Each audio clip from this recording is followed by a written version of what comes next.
നല്ല നാട്ടുകോഴികളുടെ ഐറ്റംസും പിന്നെ നല്ല മട്ടൻ കറിയും മട്ടൻ തലക്കറിയും ചിക്കൻ കറിയും എല്ലാം കിട്ടുന്ന കിടു സ്പോട്ട്. ഇവിടെ ഫിഷും ഉണ്ട്. നമ്മൾ വന്നിരിക്കുന്ന സ്പോട്ട് SR നാട്ടുകോഴി. നമ്മൾ വാൽപ്പാറയ്ക്കുള്ള ഒരു യാത്രയായിരുന്നു. അപ്പൊ പോകുന്ന വഴിക്ക് നല്ല വിശപ്പായപ്പോ എവിടുന്നേലും കഴിക്കണം എന്ന് വിചാരിച്ചു. അപ്പൊ വെറൈറ്റി ആയിട്ട് നമ്മളൊരു ബോർഡ് കണ്ടു. അപ്പൊ അവിടെ നിർത്തിപ്പോയി. അങ്ങോട്ട് കയറി ചെന്നപ്പോ തന്നെ അവിടെ വെറൈറ്റി 1-2 ടൈപ്പ് കോഴീനൊക്കെ കണ്ടു. അപ്പൊ അത് വെക്കാനുള്ളതാണോ ചോദിച്ചപ്പോ ആ ചേട്ടൻ പറഞ്ഞു അല്ല വല്ല ഡെക്കറേഷന് വേണ്ടി നിർത്തിയതാണ്. നല്ല തെങ്ങും തോട്ടത്തിന്റെ അടിയിൽ ഇമാതിരി ഒരു ഫുഡ് കഴിക്കണ ഒരു സ്പോട്ട് വേറെ ലെവലാണ് കേട്ടോ. Nice ambience. അവിടെ ആ ചേട്ടന്റെ എന്നെ സ്പെഷ്യൽ ഇരിക്കുന്നു കേട്ടപ്പോ ചേട്ടൻ പറഞ്ഞു അവിടുത്തെ ചിക്കൻ വറവലും ബിരിയാണി സൂപ്പറാ ഇരിക്കുന്നു. അപ്പൊ ഞാൻ പറഞ്ഞു അതന്നെ ആയിക്കോട്ടെ. നല്ല തൂശനിലയിട്ട് തുമ്പപ്പൂ ചോറ് വിളമ്പി ചോറല്ല കേട്ടോ, ബിരിയാണി നല്ല നാട്ടു ബിരിയാണിന്റെ ഒപ്പം ഒരു സലാഡും ഉണ്ട്, പിന്നെ ഒരു കറിയും ഉണ്ട് കേട്ടോ. നമ്മുടെ നാട്ടിലൊക്കെ അച്ചാർ കൊടുക്കും, പക്ഷെ ഇവർക്ക് അച്ചാറിന്റെ പരിപാടി. 90 രൂപന്റെ ബിരിയാണിയാണിത്. ഇതിൽ ഒരു ലെഗ് പീസ് ആണുള്ളത്. ക്വാണ്ടിറ്റി വൈസ് 90 രൂപയ്ക്ക് ഓക്കെ ആയിട്ടാണ് എനിക്ക് തോന്നിയത്. അല്ലുവിന് ബിരിയാണിയും ചിക്കൻ പീസൊക്കെ വളരെ ഇഷ്ടമാണ്. അതും ലെഗ് പീസ് ആണ് കിട്ടിയത്. വെറുതെ വിടോ, കടിച്ച് വലിച്ച് പറിച്ചെടുക്കായിരുന്നു അല്ലു. അച്ഛനും അമ്മയും മീൽസ് കഴിക്കാൻ പറഞ്ഞു. അപ്പൊ അവർക്കുള്ള മീൽസ് വന്നു. അതിനൊരു 3 കറി ഉണ്ടായിരുന്നു, പിന്നെ ഒരു സ്വീറ്റും ഉണ്ടായിരുന്നു. സംഭവം ഓക്കെ ആയിരുന്നു കേട്ടോ. ബിരിയാണി വേറെ ലെവലായിരുന്നു. നൈസ് സ്പൈസ് ഒക്കെ ആയിട്ട് ടേസ്റ്റി വൈസ് സൂപ്പർ ആയിരുന്നു. ഞാൻ ആ ഉള്ളിയൊക്കെ ഇട്ടൊന്ന് കഴിച്ചു നോക്കി. സംഭവം ഉഷാറായിരുന്നു കേട്ടോ. പക്ഷെ അതിനോടൊപ്പമുള്ള കറി എനിക്ക് അത്ര പറ്റിയില്ല. അത് എന്തുകൊണ്ടാന്ന് അറിയില്ല. നമ്മൾ ബിരിയാണി നോർമലി കഴിക്കുമ്പോൾ അതിനോടൊപ്പം കറിയൊന്നും കഴിക്കാറില്ല. അവര് കറിയൊക്കെ കൂട്ടിയാണ് ബിരിയാണി. കുറച്ച് നേരത്തെ കാത്തിരിപ്പിന് ശേഷം നമ്മളെ മെയിൻ ആയിട്ടുള്ള നാട്ടുകോഴി വറവൽ വന്നു കേട്ടോ. അതിന്റെ സ്മെല്ലൊക്കെ ഉഷാറായിരുന്നു. അതിനുശേഷം ഞാൻ എൻ്റെ ഒരു പീസ് എടുത്ത് വെച്ച് നമ്മളെ ബിരിയാണിയുടെ ഒപ്പം ഒന്ന് കഴിച്ചു നോക്കി.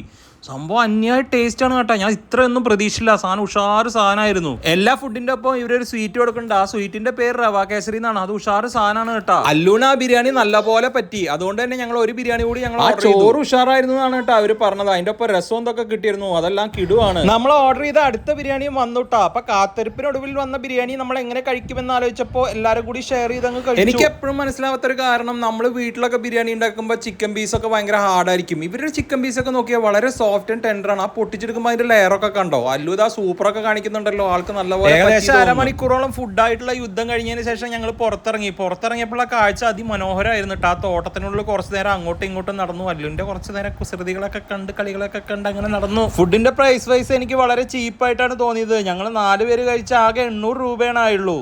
അങ്ങനെ അവിടുത്തെ ഫുഡൊക്കെ കഴിച്ച് നമ്മൾ തിരിച്ച് വാൽപ്പാറയിലോട്ടുള്ള യാത്ര തുടങ്ങിയിട്ടാ. അങ്ങനെ ഏകദേശം അരമണിക്കൂറിന് ശേഷം നമ്മൾ വാൽപ്പാറ എത്തിയപ്പോൾ കിടു ക്ലൈമറ്റ് ആയിരുന്നു. അവിടെ തണുത്ത് വിറച്ച് തണുപ്പ് അത്ര വിറയൊന്നുമില്ല, ഓക്കെ തണുപ്പായിരുന്നു.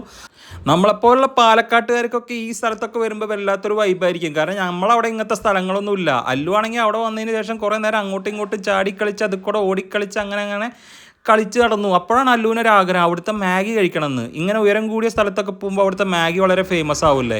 അപ്പോൾ ഞങ്ങളൊരു മാഗിയൊക്കെ കഴിക്കാൻ തീരുമാനിച്ചു. പക്ഷേ അവിടുത്തെ കാഴ്ചകൾ കുറച്ച് നേരം കണ്ടു നിൽക്കണം തോന്നി. പിന്നെ അതൊക്കെ കണ്ടതിന് ശേഷം ഞങ്ങൾ തിരിച്ചു പോകാൻ തീരുമാനിച്ചു.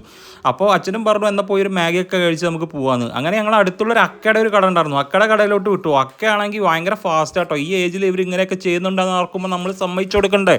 അങ്ങനെ ഞങ്ങൾ കുറച്ച് ദൂരം പോയി ആ മാഗിയൊക്കെ കഴിച്ചു. മാഗി ഉഷാറ് സാധനമായിരുന്നു കേട്ടോ. ആ ക്ലൈമറ്റിൽ കഴിക്കാൻ വേറെ ലെവലായിരുന്നു. അങ്ങനെ ആ മലഞ്ചെരുവിലിരുന്ന് ആ മാഗിയൊക്കെ അല്ലുവിന് കൊടുത്ത് ആ മാഗി ഞങ്ങളും കഴിച്ചു. അതിനുശേഷം അവിടുത്തെ കാഴ്ചകളൊക്കെ കണ്ട് ഞങ്ങൾ തിരിച്ചു പോകാൻ തീരുമാനിച്ചു. ഇപ്പം നമ്മളെ വീഡിയോ ഒക്കെ കണ്ടതിന് ശേഷം നമ്മളെ വീഡിയോ ഇഷ്ടപ്പെട്ട ചാനലും സബ്സ്ക്രൈബ് ചെയ്യണേ.